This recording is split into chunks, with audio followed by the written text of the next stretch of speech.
Justice is one of those things that people talk about all the time without really being specific about what they mean. Activists talk about economic justice, police and lawyers talk about criminal justice, parents, teachers, and students talk about justice a lot too, though they may never use that word. When there's a fight on the playground or you get a grade you think you don't deserve, we find ourselves talking about what's fair. And that is talking about justice. And we think we know what it is, but we probably don't, or at least we don't agree. Is justice about equality, fairness, getting what we deserve, or getting what we need? Sometimes we talk about balancing the scales of justice. This goes back to an ancient Greek understanding of justice as harmony. In this view, a just society is one in which everyone fulfills their roles so that society runs smoothly. In that case, violating your place in the social order, even if it's a place you don't want to hold, is considered unjust. Other times, justice has been understood in a more utilitarian way, where a just society is one that tries to increase the overall quality of life for its citizens. And for a political libertarian, a just society is simply one that allows its citizens to be maximally free. So which is it? Is justice buying a meal for someone in need? Is it sending a criminal to jail? Is it doling out rewards and punishments based on merit? The reason people talk about justice all the time is that it's one of the most fundamental social, ethical, and moral principles we deal with every day. And in the end,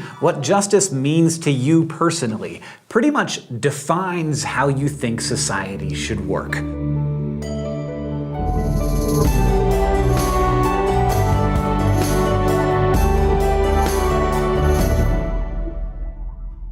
You might have already noticed this, but when people talk about justice, a lot of the time they're really talking about stuff. Like, who has more stuff, whether that's money, food, or access to services like healthcare and sanitation. Who gets to decide who gets what, and on what basis? The area of moral philosophy that considers these questions is known as distributive justice, and there are many different schools of thought here. For example, some people believe that everyone should get the same kind and amount of stuff, no matter what. This concept is known as justice as equality. It sounds totally fair, but is everyone getting the same stuff really justice? Because I need or want different kinds and amounts of stuff than you do. So there's also the idea of need-based justice. This says everyone shouldn't get the same because our needs aren't the same. By this logic, justice is getting based on what we need. So those who need more get more. And some say that this makes sense, while others argue that it amounts to favoring some people over others, putting those who happen to not be in need at a disadvantage. And if that's how you look at things, then you probably espouse some kind of merit-based justice, which says that justice actually means giving unequally based on what each person deserves. And you deserve stuff, or don't, based on what you've done. So this view rewards hard work and punishes troublemakers. Finally, there's the very simple-sounding approach advanced by 20th century American political philosopher John Rawls. He argued that justice is fairness. Any inequalities that exist in a social system, Rawls said, should favor the least well-off, because this levels the playing field of society. This is a form of need-based justice that focuses specifically on making sure that everyone is actually in a position to achieve their basic needs. Rawls reasoned that the world is full of natural inequalities. Think of all the things we talked about when we discussed moral luck. A lot of factors that will shape your life are totally out of your control. So Rawls' sense of justice means correcting for those disadvantages that are beyond our control. Once again, there are some who argue that justice is fairness is actually unfair to those who have gotten the most, either through hard work or because they happened to win life's natural lottery. 20th century American philosopher Robert Nozick disagreed with Rawls' idea that justice is fairness. And to demonstrate why, he posed a thought experiment about professional basketball, which we will explore in the Thought Bubble with some flash philosophy. Wilt Chamberlain was a wildly popular basketball player when Nozick created this example, so Nozick said, what if Chamberlain, probably the most famous athlete of his day, decided that he'd only play under certain conditions? Suppose that Chamberlain decides that tickets for games he plays in should cost 25 cents more than games he doesn't play in. And what's more, Chamberlain will be paid $100,000 more than the other players. Now, Chamberlain is really popular, so everyone knows that more people will show up to see a game he's playing in, even if the tickets cost more. Since he is the draw, isn't he entitled to ask for more money than his teammates? Nozick argued that we can't and shouldn't try to even out the naturally uneven playing field here. Sure, we start out with unequal amounts of stuff, but Nozick said we're each entitled to the stuff we have, provided we didn't steal it or otherwise obtain it unjustly. So if you're the world's most famous basketball player, you are entitled to have and want more stuff, even if others don't have it. If Chamberlain's awesomeness at basketball lets him amass a bunch of wealth while other people go hungry,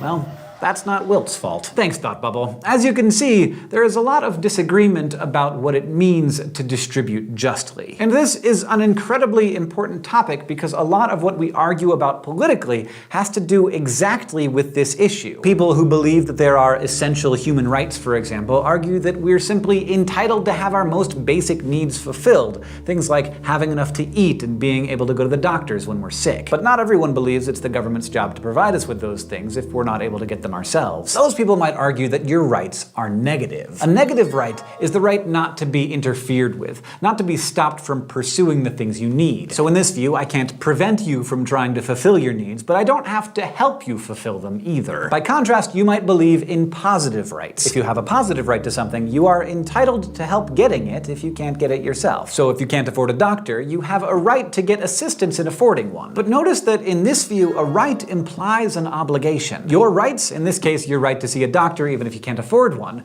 might make obligatory demands on me because I might end up helping to pay for it. Of course, someone like Nozick would ask, where would such a right come from? How could I incur an obligation to help you just because I'm better off than you are? Sure, it might be nice if I helped, but it's certainly not a duty, and no one should compel me to do it. But that's exactly what the government does when it takes taxes from those who have more in order to assist those who have less. So you see what I mean? When people talk about taxes and healthcare and income inequality, they're really talking about justice. But of course, a lot of the time, justice isn't at all about stuff. It's also about punishment. Like most subjects, philosophers disagree about the most appropriate way to respond to wrongdoing. One concept is known as retributive justice. This holds that the only way for justice to be satisfied is for a wrongdoer to suffer in proportion to the way he's made others suffer. This is your good old-fashioned biblical eye for an eye justice. And in this view, punishment is supposed to hurt. That's the only way to make things right. Historically, this would mean things like if you cause physical harm to someone, your punisher must do the same thing to you. Today, though, in the interest of being civilized, we tend to mete out the pain in terms of incarceration and fines rather than straight up tit for tat. But still, just retribution is one of the driving philosophical forces behind capital punishment. The idea that there's simply no way to right the wrong of taking a life other than by taking the life of the life taker. But utilitarians have other theories of punishment. Rather than making wrongdoers suffer for suffering's sake, these thinkers favor what's known as welfare maximization. In this view, there's no good to be found in vindictively causing pain to wrongdoers, but some form of punishment is still in order. So one option is rehabilitation. Here, the approach is to give wrongdoers help so they can learn how to get along in society and follow its rules. The focus is often on education and, if needed, therapy. This is sometimes criticized as being paternalistic, because it carries with it the assumption that wrongdoers are in need of our help, that they don't know any better, and that they need to be cured of some social disease. But another approach to just punishment is deterrence. For eons, people have assumed that punishment prevents a wrongdoer from committing further crimes, while also discouraging others from breaking the rules. So rather than making a wrongdoer suffer for what they've done, supporters of deterrence see punishment as being for the good of society as a whole. Sometimes we punish people to send a message to other people. One more approach to just punishment is the concept of restorative justice. Here, you must right your wrongs. The focus is on making amends rather than making the wrongdoer suffer. So if you make a mess, you have to clean it up. And if you hurt someone, you need to take steps to try and make it right.